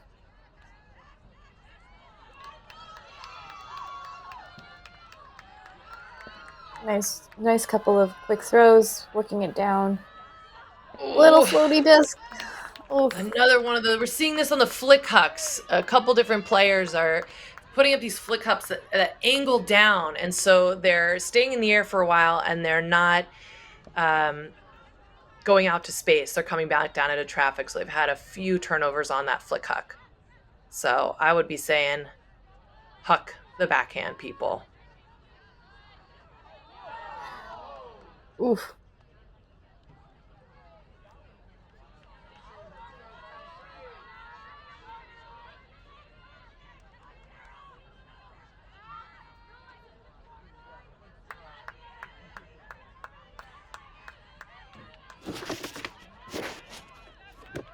What I'm loving is people don't look tired here. Sometimes you get to the fourth quarter and they're really dragging themselves down the field, but we're still seeing some great cuts here, some hard coverage defense, and an unforced error here by Portland. Could this be the window that Gridlock needs to change their fortunes? Looking for a reset to the middle.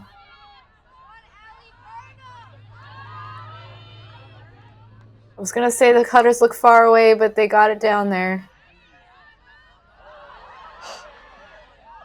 Oh, good follow through.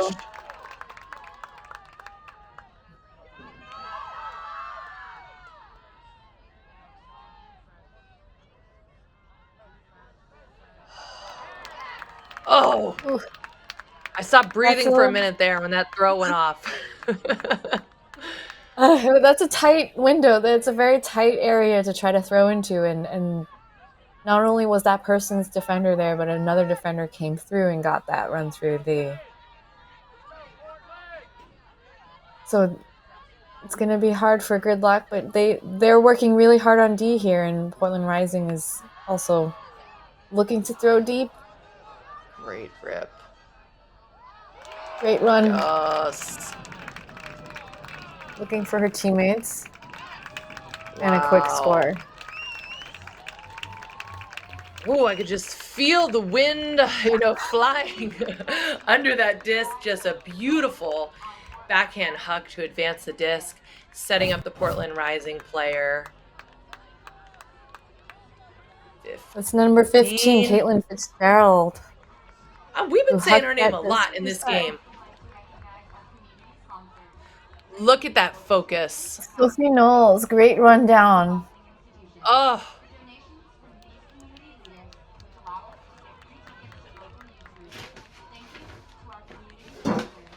And Emma Palacio gets that quick dishy from Sophie.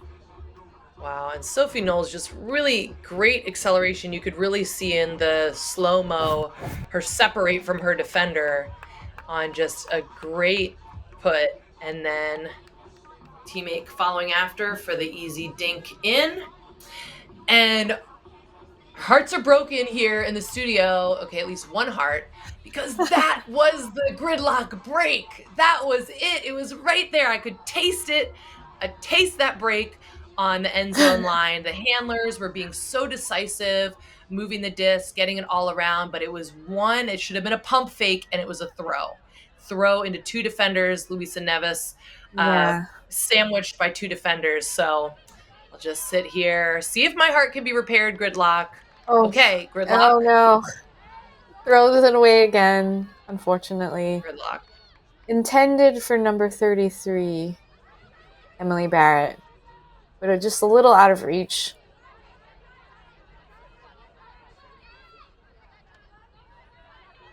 Portland Rising gets it moving. Looks to center.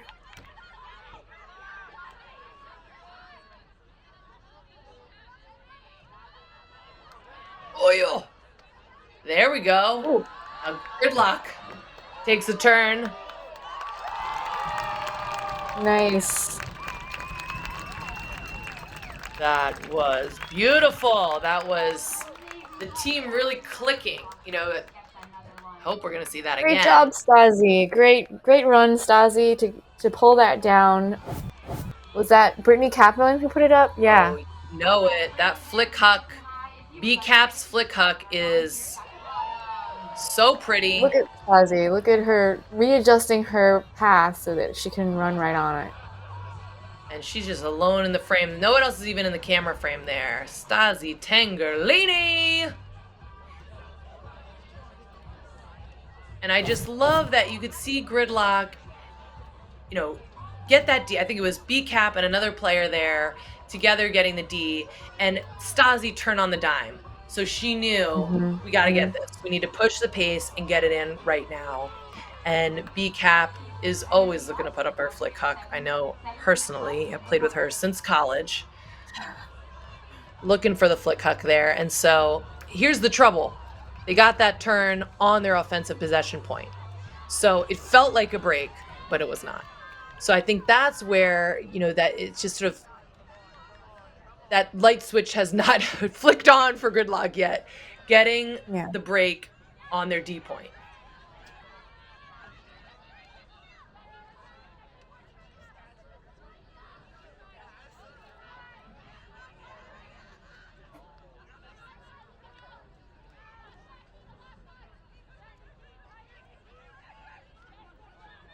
Olivia Hampton with the disc on Portland Rising.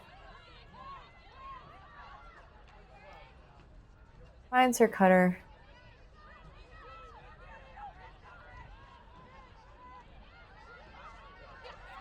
Olivia and Kelsey just working it back and forth here.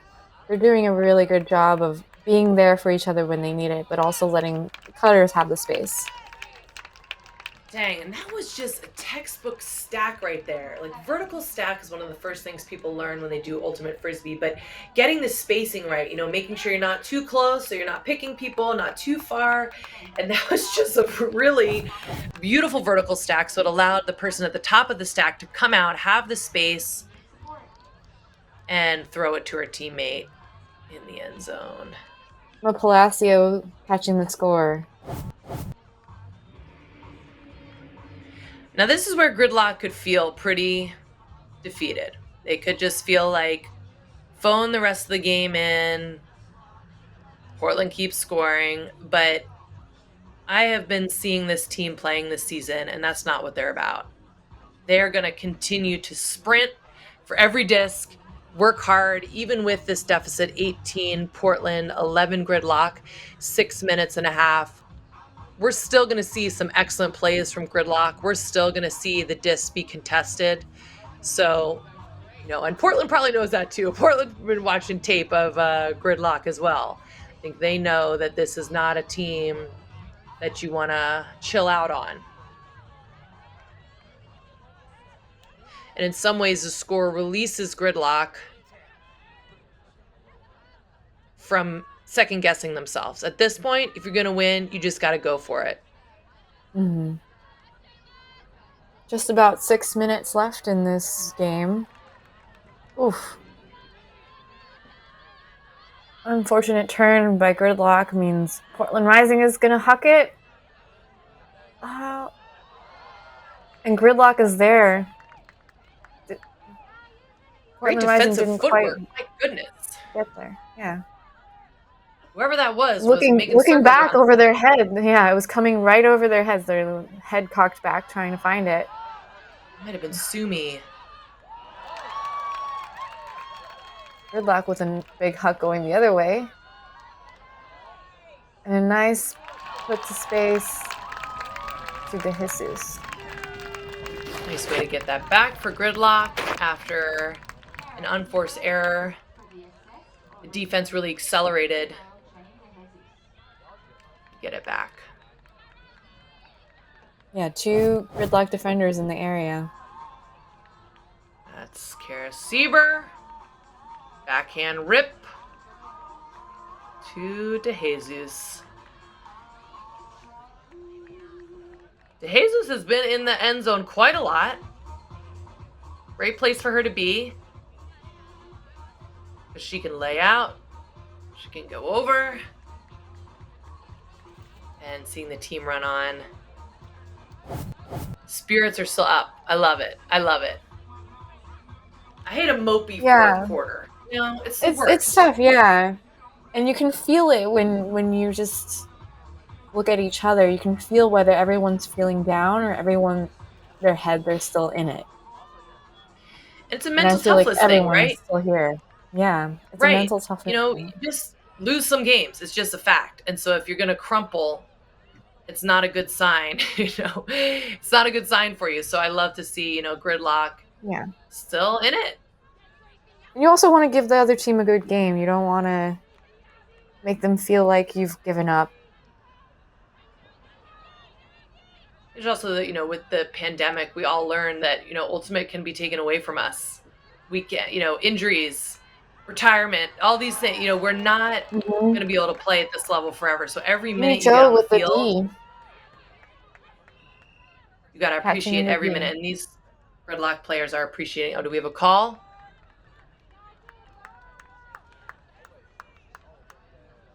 We might have a timeout here.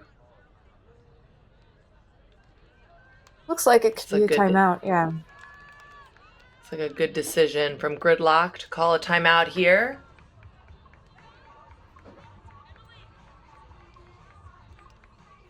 So Eileen Murray bringing them in here. And part of what's important with pro and club and college is you're building a program, so each game adds up to a whole, right? And so what is the way that you as a team and you as a captain squad and you as coaches, how do you want to approach a situation like this when you're down 6? Do you let your player, you just sort of like bring in your bottom of the roster and just let whatever happen? What are you thinking about when you're in these situations, Chewy, where you're down, but you're thinking about team morale and building the future? What are some of your considerations in this huddle? Yeah, I think that's a really good consideration to think about. Like, I think personally, I'm all for like letting people play who haven't been getting as much playing time in the earlier parts of the game, because at this point it's so hard to come back from a 6-point deficit, and just to get morale up, getting everyone on the field, getting everyone cheering for each other. I think that's the best you can do right now. And Gridlock comes out as a timeout with the disc. Big Huck looks perfect. What a great shot. Was that Amy Jo to Kelly Hyland? That's my guess, because that is it looked like both of them, like choices they both would make. Oh yeah, Yeah. Amy Zoo, do it. Oh, I was wrong. That's not Kelly Hyland. It's Sumi Onoe. Sumi Onoe. I love it. I love the decisiveness, and the Portland defenders were there, but they couldn't get the angle. So you saw that Sumi Inoue had gone deeper than the defenders, was able to come back under with a better angle for the grab. I love it. I think a flick huck is just my favorite thing. I just, oh, it just looks so nice. What's your favorite It's throw? nice when it's nice when it floats just above, out of reach of your defenders, and it lands. It descends right into the arms of your receiver. That's the perfect throw. As a handler, you can't ask for more. That's right. Everyone held their breath there, like, it's going over the defenders. Will it, get their fingertip? But Sumi is a very talented player. This is Sumi's first year with New York Gridlock. Started playing in 2017 at Swarthmore College, and now plays for Philadelphia's AMP.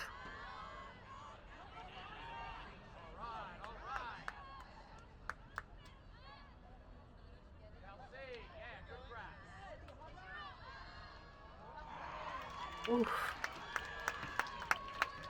Oh, you see the thrower put their head in their hands. Sometimes you just know, I shouldn't have done that. But you got to get back on the horse. That's the name of the Slightly game. blady throw, yeah. It was a good decision. I think the throw is just a little blady. Oof.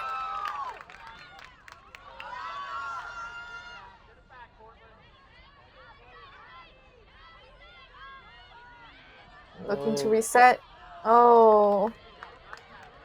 It's great D by Portland, making the dump very difficult and making the score very easy.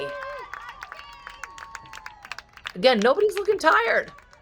I guess it's towards the end of the BUL season. I'm just really impressed with even, a pretty tight roster playing here, that both sides are looking still pretty chipper.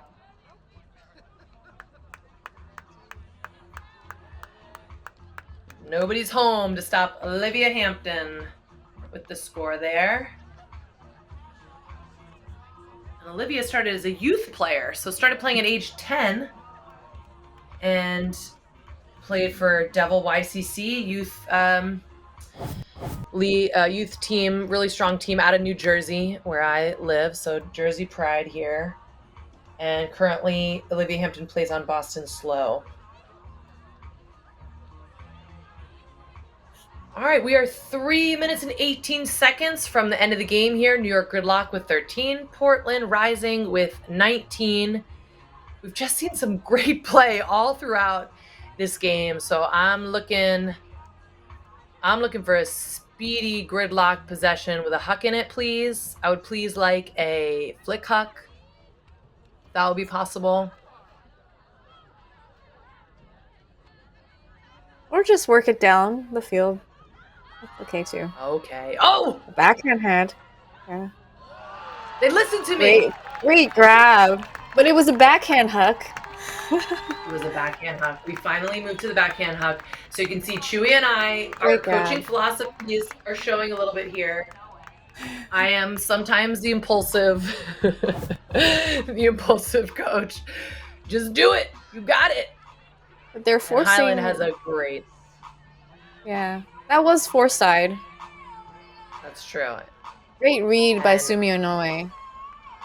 Sumi is just so dominant in the air. And Highland has a great backhand hook. I have seen many a game that backhand rip. So that feels good for Gridlock. So what would feel really good for Gridlock is getting the break.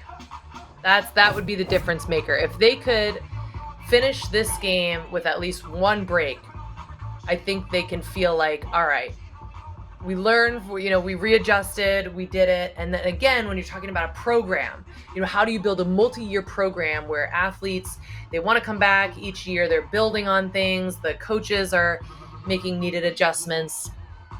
You have to know how to lose well. You don't want to lose and be a mess.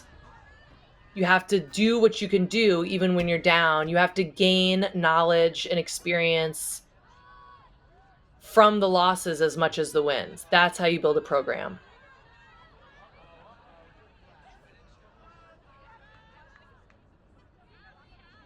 Emma Palacio with the disc for Portland Rising. Centers.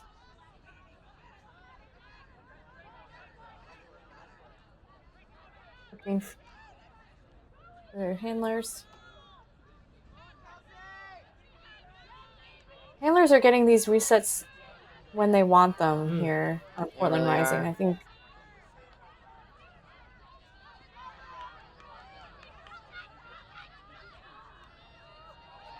Whoop! Ooh. Whoop! Is there some talk? I don't know. Just that high release. It was a little of a D from Tracy Lum on Gridlock, New York Gridlock.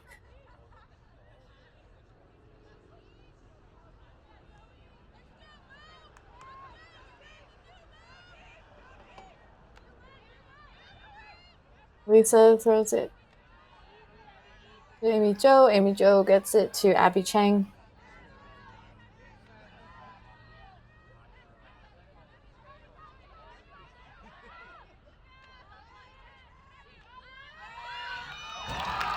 Oh, there it is.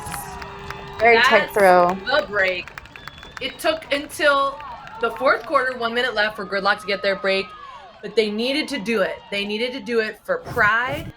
They needed to do it to know they can do it. So we have a fast-paced flick Mulligan to Louisa Neves.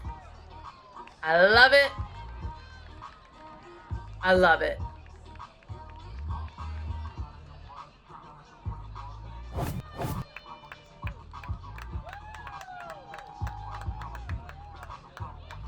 It would have been a different game if that could have happened in the first or second quarter, because there were so many close points. It would have energized them a little more, I think.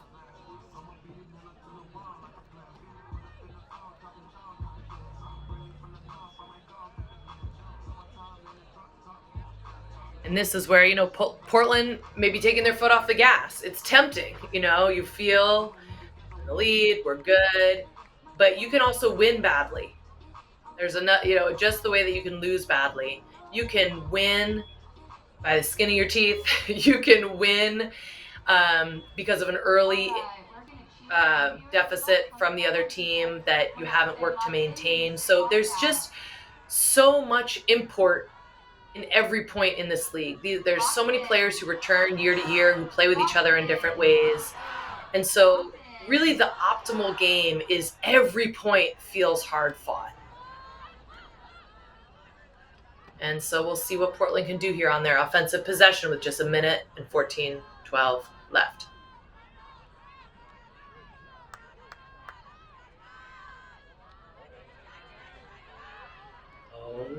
Oh, big throw from Portland Rising. Oof, big bid, but couldn't hold on to it. Thought for a second they might have had it.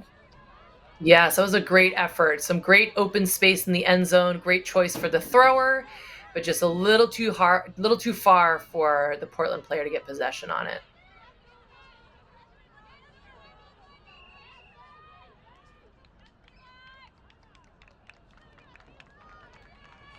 Looks like there's a call for a timeout.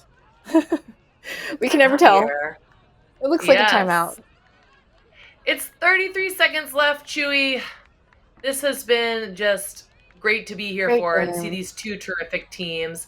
I continue to be impressed how they both really use the full width of the field, use those swings, use those breaks. So we're getting to really see the most important building blocks. With this caliber of athlete, you could have a game where you're just hucking it deep and hucking it deep and hucking it deep and not actually having play at different, but we've sort of seen every length of throw. We've seen so many different types of D. What's standing out to you? I think it's such a really great matchup. It doesn't feel like there's a 4-point difference in this game. If you just look at how people are running out there, everyone is trying their hardest. Everyone is going for the disc, and I think we've seen some really great plays from both teams. That's what we love. We love just... This comes in again. Oh, quick D from Portland Rising. Great D. Ooh! And a quick, wow. What a smart, the defender jumped in the lane there to swat down throw. And Portland has had a lot of success with poaching in the lane this game. So 22, able to easily find her teammate, Emma Frank. Bitterman. I know. Laura Bitterman. Megan Wilson to Laura Bitterman. And that's, we can see with a strong defensive team like Portland, you make it, the great defense makes it so easy on your offense. And so we're seeing that kind of hard running from Portland, tight pressure, so that when the disc goes up from Gridlock, they have a chance on it, they get it, and then their team is just ready to transition quickly.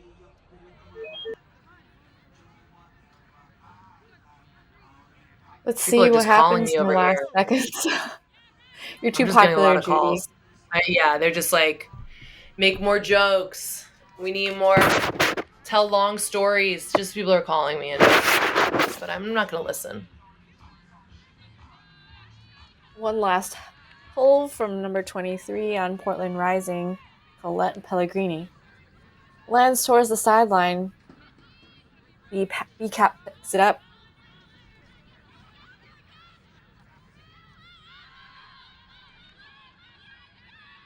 Big swing.